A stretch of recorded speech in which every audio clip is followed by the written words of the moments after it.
د لوګر ولایت د استیناف محکمې د نوي رئیس په پیژندغونډه کې د لوګر مرستیال والي، سیمه ییزو مسؤلینو، دیني عالمانو او ګڼ شمېر مخورو ګډون کړی و. د لوګر مرستیال والي په دولتي ادارو کې تغییر او تبدیل یو اصل وګاڼه او نوي ټاکل شوي رئیس ته په چارو کې د بریا هیله وښوده. دغه مسؤلیتونه چې دي دا یو امانت دی،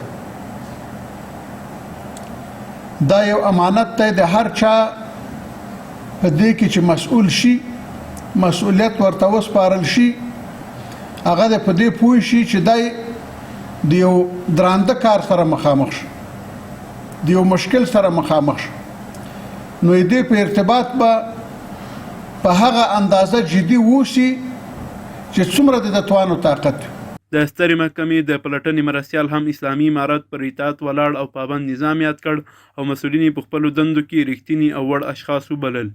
په کومه اندازه اطاعت چې د امارت په مسؤلینو کې، د امارت په افرادو کې وجود لري، لله الحمد په دنیا کې به دغسې اطاعت مثال څوک ونه لري.